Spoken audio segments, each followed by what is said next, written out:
I made a gutsy call at the beginning of this year, and now it's time to find out if I was right or wrong.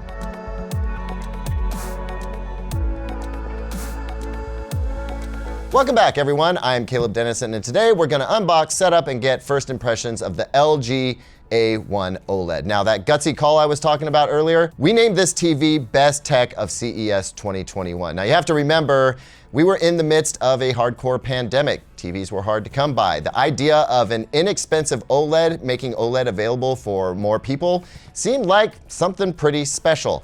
Of course, now things aren't all that different. Still kind of pandemic-y out there, and TV prices are actually going up. Also, we have Vizio coming in with the TV at exactly the same price. So where does that leave the LG A1 OLED? We're gonna find out, but before we do, we've got to get this thing out of the box, set it up, and see what we're working with. Before I bust out the box knife and the screwdriver, let me know down in the comments, is the A1 OLED on your radar? Are you willing to give up a few fringe benefits for a less expensive OLED TV? Let's talk about that. And while you're down there, click like and subscribe, because why? Because I asked you to. Would you just please do it? Do I have to have a reason? Of course I don't. Just like and subscribe to this video. Now, let's get to it.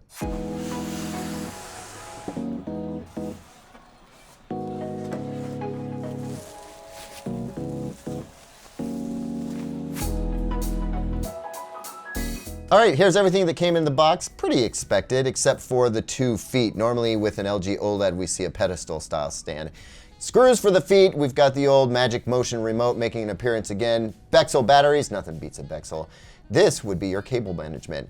This would hide the cables that you plug into the TV, and this would be the product literature that we swiftly remove. Time to install the feet, and I like that they labeled them A and B instead of left and right, because left and right changes depending on how you have the TV oriented. You've got 2 little spikes here that are going to go in, match up the shape of the foot with the impression on the TV, and then there are 3 screws to go in, so a little more screwing than usual. I don't mind that. And then 2 of them are going to actually go up into the center of the foot, and the other one is just outside.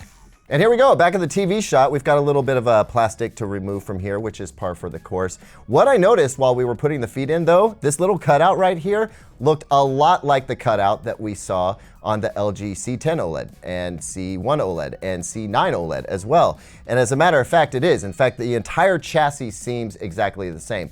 I double checked that. We pulled the C1 stand that we have and put it in here, and it fit. So if you wanted to bypass the legs, which, let's be honest with you, is one of the cost-cutting measures here, you could put in a C1 or C10 stand, possibly even a C9. Don't quote me on that, I'm not sure, but they appear the same. Now, I bet there are a lot of you out there who own C10s or C1s. You wall-mounted your TV. That stand is probably just sitting in your box. I'd put it on eBay. Now, keep in mind, this stand is like 35 pounds or something like that. It's gonna be expensive to ship, but when I went on eBay, I didn't see a ton of these out there for sale, and they were only C9s, no C10s or C1s. So, I don't know, maybe make a few bucks for those who buy the A1 OLED and want the nicer stand. Also, keep in mind, it has that little scoop in the front that will affect the audio a little bit. To what degree? I'm not sure. Don't quote me. LG would not recommend this. I'm almost positive about it. It's just something I noticed. Okay, anyway, moving on. One thing that is different on the back of this TV is the fact that there are only 3 HDMI inputs, and those HDMI inputs are not full-fledged HDMI 2.1 inputs. There is an eARC port on here. We will connect an Xbox Series X at some point and take a look at what the TV can do. Just keep in mind that another thing that you're giving up with the A1 versus some of the other OLEDs that LG sells is 1 HDMI input. Other than that, it's all pretty much par for the course. So we're gonna go ahead and put this little decorative plate on, strip off some plastic, and take a look at the front of the TV.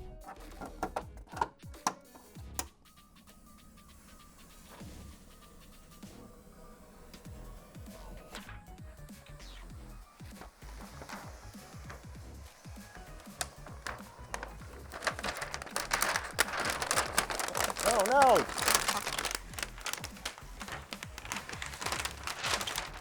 Perfect.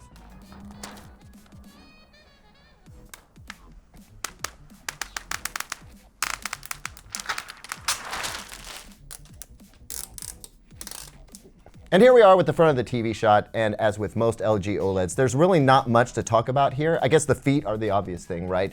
They're not as premium looking as the centralized stand. Also, the build quality is not fantastic. They have little plastic pegs on them to help you line them up. and I broke those off on one of the feet when I was installing them, so that's not great. Otherwise, you're talking about an OLED TV. No bezels to speak of.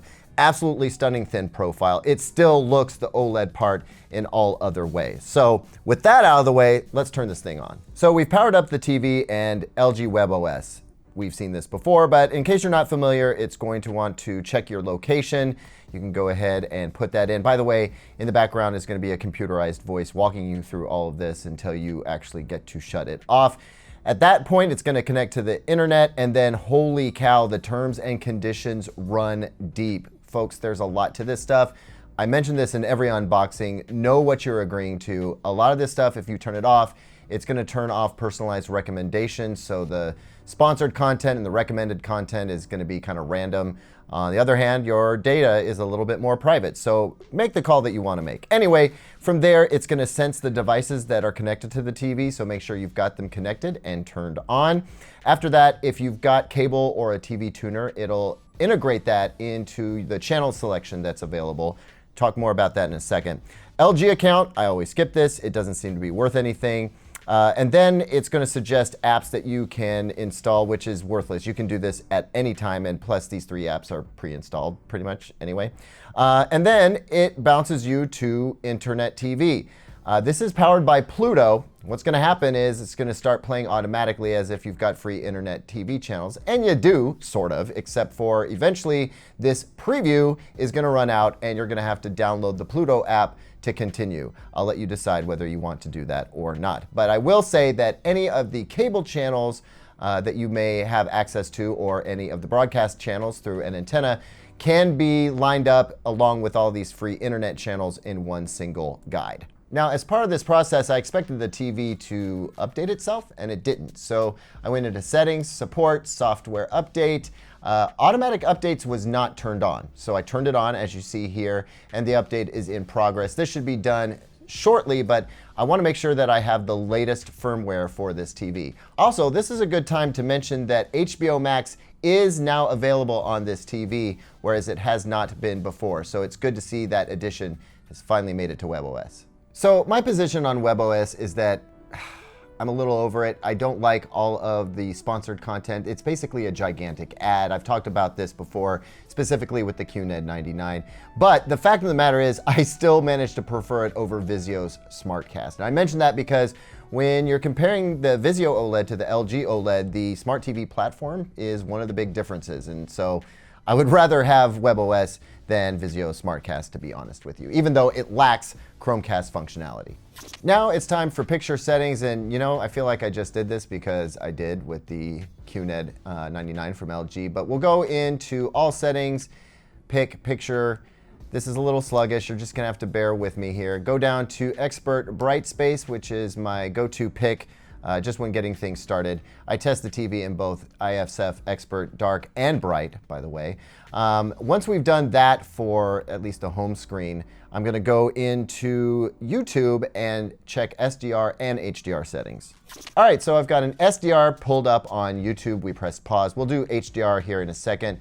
Go into all settings. And even though I picked ISF Bright on the home screen, I'm in standard mode here. So let's go into that. Pick up ISF Expert to get things started. You'll notice the color temperature warms right up. That's closer to accurate. If you don't dig it, that's okay. You can use standard if you want. Now let's pull up an HDR video. So we've got an HDR video paused on YouTube. We'll go into settings, and man, is this sluggish. This is way slower than most of LG's TVs. We're in the standard HDR mode. There is no ISF option here. We have Cinema Home and Cinema. Now I mentioned this before.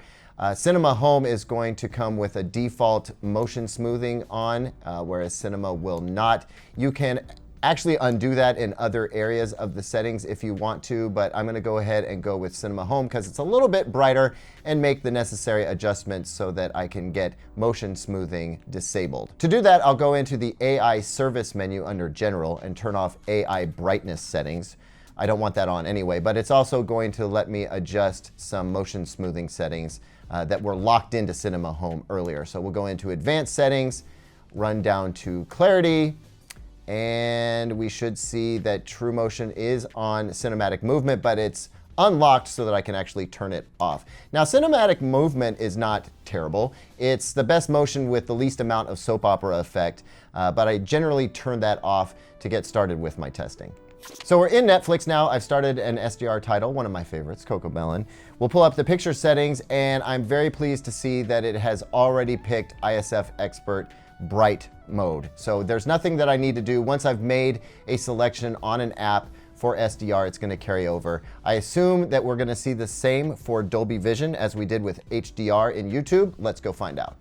Now we've got a Dolby Vision title pulled up on Netflix. We'll go into our picture settings, and man, did I tell you how slow and sluggish this is? It's driving me crazy. Sorry about that. I just will stop complaining. It's automatically picked Cinema Home, which is a nice start, but I am concerned that cinematic movement is going to be locked in, and sure enough, it is. So as you can see there, it's been disabled. Again, to take care of that, go into General, AI Service, turn off the AI brightness settings, and I'm also going to turn off auto genre selection. I don't like any of these AI processors. They just don't work well for me. Then we'll go back to picture settings, go into advanced settings, go to clarity, and go all the way down here and turn this off. Now look, I know a lot of you guys don't want to turn that off.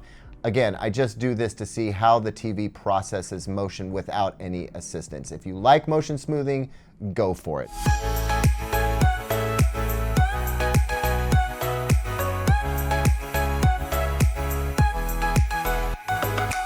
Okay, so first impressions? Well, it's definitely an OLED TV. I mean, if you couldn't tell from the super thin profile, you'd know as soon as you turned it on because of the deep black levels.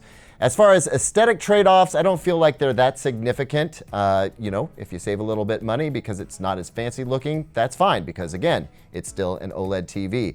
I'm not a fan of how sluggish it is. I feel like whatever chip is running WebOS is not doing it justice. That's a little bit of a slog, but I can forgive it for that too, especially if you can just plug in a Roku device or a Chromecast with Google TV to bypass it entirely.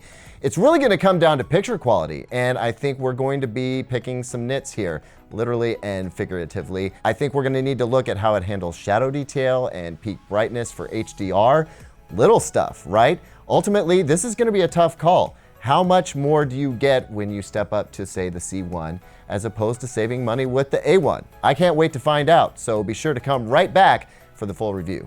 Thanks as always for watching, everybody. I'm really curious, what is the perfect price for you for a 65-inch OLED, at which point you just go, take my money? Let me know about that down in the comments. Like and subscribe, and here's 2 other videos I think you'll like.